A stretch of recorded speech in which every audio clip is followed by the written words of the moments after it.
Welcome to Harlow on Healthcare. I'm David Harlow, and I invite you to join me by my virtual hearth as I sit down with healthcare leaders to discuss building the future of healthcare. Today, my guest is Ed Marx, Chief Information Officer for the Cleveland Clinic. His many accomplishments include having been named the HIMSS and CHIME CIO of the Year, and while Cleveland Clinic has been awarded the HIMSS Davies Award this year, this is not his first rodeo. Texas Health won the award as well during Ed's tenure there. You should read his blog on HIStalk, CIO Unplugged, and follow him on Twitter at MarxTango. Welcome, Ed, and thanks for joining us. Thanks, David. I appreciate being part of your show. You've been in this game for quite a while, Ed. I'd like to know where you think we are on the long road to healthcare improvement and population health status improvement through health IT. Are some of our global goals just around the bend? Yeah, I think if you look back historically, there's been a constant period of innovation and change and transformation taking place as we realize a lot of different things taking place in our environment. You know, part of it is cultural, part of it is technological, part of it is just having people think a little bit differently and operate differently. So through the years, we've seen lots of innovation, and that curve gets a little bit higher trajectory now as we are in this new era of the digital age, if you will, and we're seeing the progression of technology advance much faster than previously. And then again, from a cultural point of view, you know, we're in definitely the digital age with digital natives having been around for the last 25 years now. So I think all those things coming together has really created an environment of rapid or uber innovation and transformation, if you will, causing lots of positive disruption. So is nirvana around the corner or not? I think we'll always be reaching for it. You know, I used to climb mountains quite a bit, and you'd hit one summit and the next thing you know, you're reaching for another summit that's higher. And I think it's just an iterative process like that we'll all be going through. So just take something as simple as data analytics. 20 years ago, we were just happy to have a database and some structured data. And now we're doing predictive analytics. And next up is precision medicine. And who knows what's beyond that with analytics. So I see us continuing to progress and doing some pretty fantastic things that we only dreamed about. But again, our children and our grandchildren will be looking at what we're doing and think it's as simple as, that first ability to have a single database with structured data, or a few years later, unstructured data. So it's just a journey, but it's exciting to be part of it, certainly in this day and age. And I'm just happy to be with an organization that understands that's very progressive, that seeks to continuously improve and leverage data and leverage technology to enable its business and clinical goals. So definitely an exciting time for all of us to be in healthcare, let alone healthcare technology. Yes, absolutely. I couldn't agree more. As I mentioned a few moments ago, Cleveland Clinic achieved significant recognition in the form of the Davies Award this year. HIMSS cited a few different programs as the basis for this recognition, including your heart failure checklist, cardiac arrest codes reduction, and hypertension improvement projects. I'd like to ask you to talk a little bit about the health IT contribution to these successes, and if you can, to maybe step back and talk about your team's contribution at a higher level of abstraction. What needed to change in terms of clinical informatics, about a global approach to health IT thinking in order to solve these clinical problems? Well, first, whether we speak about Texas Health and the Davies Award that we won several years ago, or here at the Cleveland Clinic, it really had very, very little to do with me. In fact, at the Cleveland Clinic, just because of timing, I was not involved, but I can still answer the question. I am proudly associated with the individuals who made it happen. And it's the same at Texas Health. We did some pretty fantastic things when I was part of the leadership team there. And the common thread between both of them is really about leadership and creating an environment where you can innovate and experiment, take appropriate risks, allow a culture where failure, as long as obviously it doesn't have a quality safety impact, where failure is tolerated and in fact encouraged. In fact, what we talk about, because we have an agile environment, is the quicker we fail, the better. It's really about that sort of leadership and creating that culture that even gives an organization the ability to win the Davies Award. The next thing that happens is really about people with passion. So that's why in the past, when I've spoken or written about hiring process and things of that nature, I'm not so much concerned with the level of education someone might have as opposed to how much passion they have. And so I think about Vital Scout that was developed at the Cleveland Clinic, and the individual largely responsible for that, she was just so passionate. She had a personal encounter and she had this passion to change healthcare. She saw an opportunity. She brought it to some people's attention. Again, because of the leadership that was here and the culture that's here, they thought it was a great idea to investigate and make it happen. And as a result, it's saving lives. So it's really about finding those people with passion. Another key ingredient is collaborating closely with your customers, or as we call them here at the Cleveland Clinic, caregivers. She had this great idea, was very passionate about it, approached not only within our IT division, but our caregivers who were at the bedside, and just everyone working together and not worrying about who's going to get credit or what it might do for them. But it was really a focus on, and here at Cleveland Clinic, this patient's first focus that really made it happen. So in summary, maybe not quite the answer you might have expected. It's really about leadership. It's about setting the right culture, and then it's hiring for passion, and then collaborating with all caregivers so that you can really develop and innovate something like this. Because as you can see with all the examples, and certainly at Texas Health, at the end of the day, they improve the lives of people, and in fact, in some ways, save the lives of people. So I'm really proud of the team that did all that. That was in the works long before I came here, but happy to be associated. That sounds great. And I think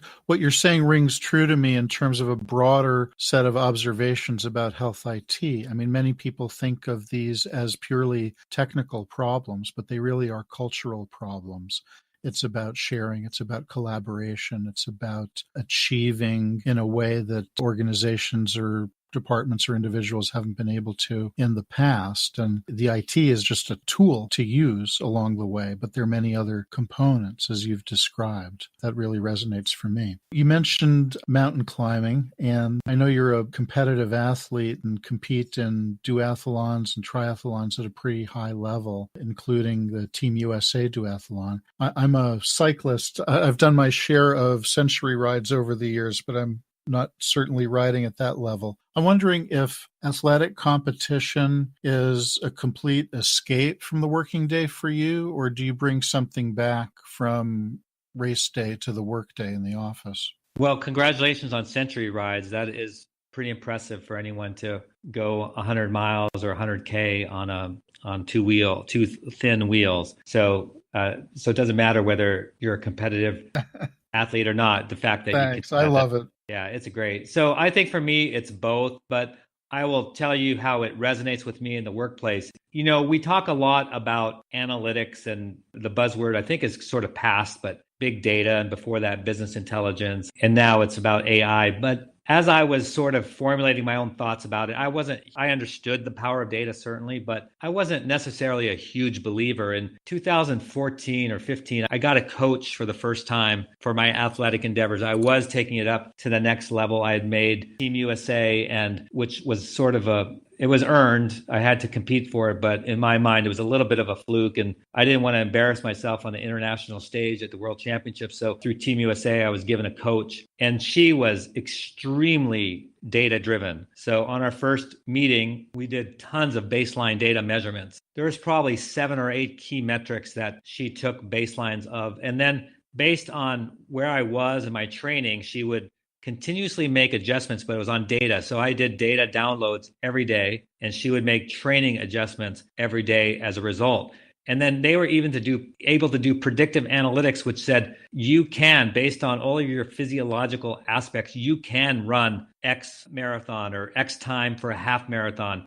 You can cycle at this X speed. So it was like not a carrot necessarily, but something out there, maybe a vision for me that, you know what, I can get faster. I can, if I train harder, if I have the correct nutrition, if I give enough time to it and those sort of things. So anyways, she was very data driven to the point that I never was allowed to look at miles per hour for cycling. I was always looking at three other datas. It was my cadence or RPMs, it was my wattage output, and it was my heart rate. And she had figured out through a lot of precision analytics the exact point of which my body operated at the optimal level and gave the best athletic performance. So it was rather strange for me to be coached in a race and told not to go as fast as you can. So there were times when part of me, being the competitive person, wanted to go very, very fast, especially in the beginning of a race. But I stayed true to her coaching and stayed in that sweet spot of those three different measurements. And I was like, wow, I'm getting past, people are beating me, those sort of things. But I stayed with it. She told me, trust the numbers, do not trust your emotion. And so I followed that. And that year was my breakout year. And it was all because of the analytics that I followed. And I performed very, very well on the world stage. So I took that back and I was like, wow, there is something in the power of data. And then I learned to make argument, not with emotion, but with data, which really helps with statistically minded individuals, with medical faculty, with medical caregivers, who are more logically driven. And so it really changed my perception of data and how to use it. And because I had this personal experience with it. So I learned a lot from the analytics point of view and applied that back to the workplace. That's great. That's a very interesting perspective about focusing not on what you thought was the goal, but on the components, the building blocks that really lead to the goal, and being able to translate that, being able to share that back in a way that is meaningful to others. If you're just tuning in, this is Harlow on Healthcare, coming to you on Healthcare Now Radio. I'm David Harlow, and my guest today is Ed Marx. We've been talking about health IT issues globally and at your institution, and I'd like to ask how you think health IT can be used and is used at Cleveland Clinic to support healthcare delivery and health status improvement initiatives in communities or populations with maybe historically less access to healthcare services. Is this something that your team is working on in one way or another? Certainly. So we partnered with our peers here at the Cleveland Clinic to enable their success. We see ourselves largely as a service organization, although we certainly will co-lead, collaborate, and in fact, with the Davies examples, sometimes lead and collaborate. But largely, we're here to serve the organization and what we're trying to do. So I can give you an example with populations health. We created, along with Oscar, which is a new payer in the marketplace that's all technology driven. Right. So we had to partner with them to enable that. So this was Oscar, someone you could choose off of the exchange if you wanted to. And we took a little bit of a chance with Oscar and bringing it into our marketplace just to see how that would go. And we had very temperate expectations, but our expectations were exceeded four times of what we anticipated, which is good. But that was an example of being very leveraging, all the technology that we have to bear in order to make that a success, including, all the interoperability that we might need within our electronic medical record and that particular payer, making it all technology driven so that we had very strong patient engagement and those sorts of things. So that's an example. And then, of course, all the analytics on the backside. So we know for the first time everything we want to know about a patient, as opposed to being beholden to a payer who might not share that information or may share that information so far in the retrospectively that we're never able to take action on it. So that's one example of what we've been doing. A simple one is we look at caregiver burnout, right? I think that's a national, maybe a global epidemic, if you will, because we've automated a lot, but it's not quite there yet, like with electronic medical records. And you hear about caregiver complaints about electronic medical records slowing down their practice and taking away some of the intimacy that you might normally have in engagement. So, what can you do about it? We've leveraged technology to help address that burnout. It won't solve the burnout, but it can certainly help. And it's simple things that people have been doing for quite some time, whether it's single sign-on type of capabilities or proximity badges or what have you, adding extra large monitors or actually adding additional functionality to some of our core products that we have.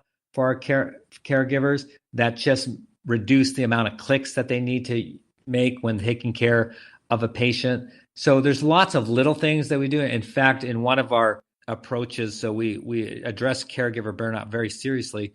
We've already made in the last 6 months over 100 adjustments to our systems to really help bring back the joy of medicine for our caregivers. We're very involved. So whether it's very strategic, like in the Oscar example I gave you, or tactical nuts and bolts on the day-to-day, we're very much partnered. I could go on and give you many, many examples, whether it's analytics. We just happen to have, David, this amazing fertile ground of very, very smart people. And because of the organization of the clinic, the way we're organized, we have a heavy research component, we have a heavy teaching component, and of course, a provider component. And as a result of having all those co-located together, it really is this fertile environment for innovation and disruption. And so we're approached all the time by geniuses who have these great ideas, and we'll partner with them. And in fact, we have our own innovations group. We have our own venture group to enable those ideas that we think have a lot of merit and can do a lot of good for our society. We'll partner with them and make things happen. So that's why it's so exciting to be part of this organization and all the different things that we get to help. Because at the end of the day, it's really about putting the patients first and ensuring that they have the best experience possible and the best clinical experience. I'll just tell you one story really quick, David, because it's top of mind for me. Sure. We do executive rounding once a month, and today was that one day for January. And the story is always the same. It is just amazing how many times I've heard this story. So we'll round randomly on patients, and I hear this personally every time.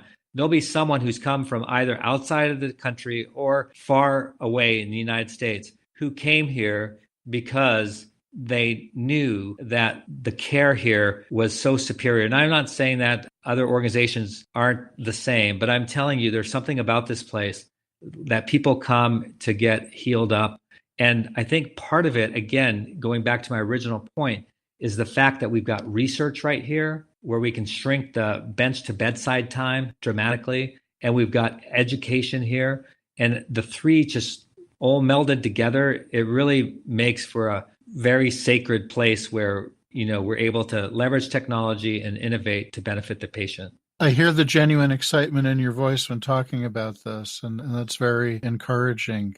You mentioned the bench to bedside process, and classically, we all hear about this 17-year delay. And I'm wondering whether you have seen in your tenure, whether at Cleveland Clinic or elsewhere, sort of a shorter timeline may be boosted by technology in bringing the bench to the bedside. Yeah, for sure. We partner closely. I was just thinking, I just met with our lead physician of our research institute, and we were talking about this exact same topic. And she gave me some examples where, because of the technology we use and other things, that she's been able to reduce that time in some cases to 2 to 3 years. That's pretty significant. I also work pretty closely with one of our leaders in genomics, and I've seen where he has taken ideas and applied technology to them, and they're turning around things. And I don't want to exaggerate, but I believe he's turning around things after discovering a problem, leveraging technology, applying that solution, that he's doing that in a year. And it's just amazing that how that equation is shrinking, because you're right, it has been historically 17 years, a dozen years, and it's too slow when we have people's lives in the balance. And so there is that shrinking. And I think a lot of it has to do, again, with culture, with leadership, and the application of technology. So it's pretty exciting. That's why I say it from the beginning. What an exciting time to be in healthcare. Yes, it is. Are there some priorities that you would identify for your department, as it were, or for your institution, or for the healthcare system as a whole? What do you see as priorities in health IT in service of broader healthcare initiatives? Yeah, for us, we spent a lot of time on this. It was interesting, because you would think, well, it shouldn't be too hard to come up with priorities. But when you're in a complicated organization And then, what's the definition of priority as opposed to an objective, things like that. But we worked Right. long Well, I'm and sure you hard. could come up with 20 or 30 of them, Yeah. but that's not helpful, right? No, our CEO challenged us to narrow it down to three. So for IT, what are our three priorities? And this is what we came up with. And there's no wrong or right answer, right? It depends on the particular organization. But for us, it was align, optimize, and transform. And when I say align, we have to be about the business. We can't be doing our own thing. So we need to be aligned. And what that means is we need to have, we call them business partners that are embedded in our institutes, that are embedded in our hospitals, that understand that business. And that way we know what they want to do. And not only what they want to do, but maybe we'll add something that they didn't think about. So it's definitely a collaborative partnership. And in line what we're doing, I mentioned caregiver burnout, patient engagement and caregiver engagement. So, and care paths. So there's all sorts of initiatives that come out of our organizations, and we need to make sure that we're completely aligned with them, and ideally on the front end.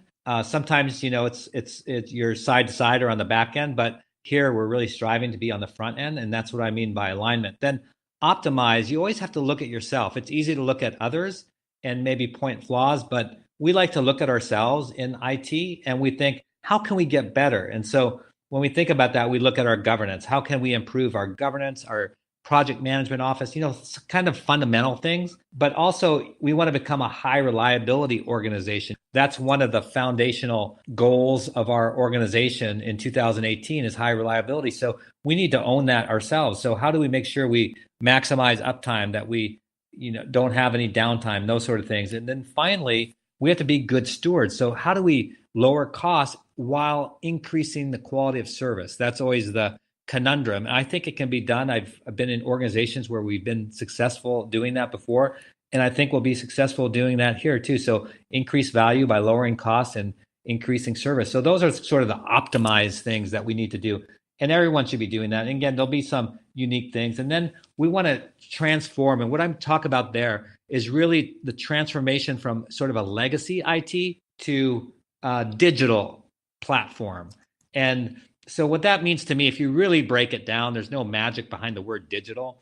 It really is, do you have a robust enough network to enable all the things that everyone wants to do, including the quote unquote Internet of Things? Everything's connected. So do you have the robust network to be able to do that? It's about interoperability. I don't think anymore, as much as I love it, to have everyone's on the same systems all the time. In this day of M&A, of mergers and acquisitions, I don't know if that's a fair expectation anymore. So you have to have the ability to interoperate. Plus, you may have a lot of affiliations and your affiliates may not be on the same systems as you. So we sort of have to get over this need to have everyone on the same system, although I completely embrace that. But we need to really be strong with interoperability and mobility. Everything is mobile. And then for us, another thing, specific to us is really caregiver communications. How do we ensure that our caregivers can text securely? How can we ensure that they can communicate, share data securely? And so that's really a big thing for us. And then wrapped around our three priorities are sort of three uber things that tie them all together. One is security. That goes without saying. The other is what I'm calling deep analytics. So going back to our analytic conversation earlier, so everything that we do, whether it's alignment, optimize, or transform, you've got to have analytics around everything because we have to be a data-driven, evidence-based organization. And the deep analytics leads us to that next generation of IT we were talking about in the beginning. And then finally, something new, David, that is totally new for me, I'm so excited about it, is Agile. So you and I know Agile from like a development process, or when I was in New York City, we utilized it in our project management office. But here we are completely redoing the way we work in IT. We are completely restructuring based on Agile, much like successful Silicon Valley companies that we might know that are all Agile based. We are taking the entire IT and becoming Agile. And so it's changing completely the way in which we work to become more effective, to become more efficient, to bring back some joy in work. So that's going to be really interesting for us. But that's definitely encompasses everything else that we're doing. So those are our three priorities: align, optimize, transform, but wrapped around the concepts of security, deep analytics, and Agile. Well, thank you very much for speaking with me today. I appreciate your taking the time, Ed. No, I'm really honored that you invited me, and I thank you for your time as well. You have been listening to Harlow on Healthcare. Join us at healthcarenowradio.com. Let's continue the conversation on building the future of healthcare together at #HarlowOnHC. I'm David Harlow, keeping the fire going and holding a seat open for you. Until next time.